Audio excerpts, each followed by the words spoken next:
जयंतीचं औचित्य साधून हिंदू एकता मिरज शहरानं आज हिंदू एकताचा बोर्ड मिरज शहरामध्ये लावलेला आहे. त्याचं उद्घाटन आज मी नुकतंच या ठिकाणी केलं.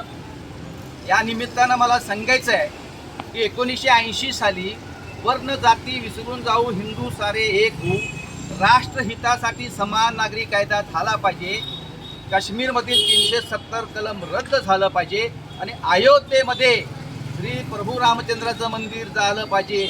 या मागण्या घेऊन हिंदू एकता आंदोलनाची स्थापना झाली. अयोध्येमध्ये राम मंदिर भव्य उभारलेलं आहे.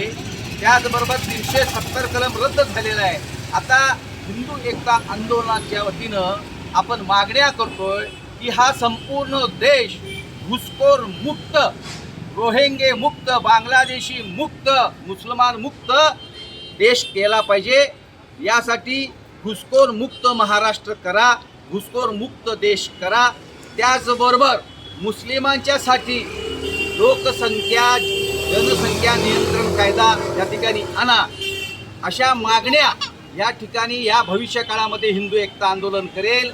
यासाठी हिंदू एकताच्या कार्यकर्त्यांनी या शहरामध्ये ठिकठिकाणी शाखा स्थापन करून आपली पुढची जी ध्येय धोरणं आहेत ती सगळी लव जिहाद धर्मांतर विरोधी कायदा झाला पाहिजे, संपूर्ण राज्यातले गडकिल्ले इस्लामिक अतिक्रमण मुक्त केले पाहिजेत. या मागण्यासाठी हिंदू एकता आंदोलन या संघटनेमध्ये मिरजेतल्या प्रत्येक भागातल्या घरातल्या कार्यकर्त्यांनी हिंदूंनी त्या ठिकाणी सभासद व्हावं आणि हिंदू एकता आंदोलनाची अशी ताकद वाढवावी की देशद्रोही अवलाद या मिरजेमधून पाकिस्तानला पळून गेली पाहिजे. एवढी दहशत हिंदू एकता आंदोलनाची निर्माण करा. जय हिंद, जय महाराष्ट्र.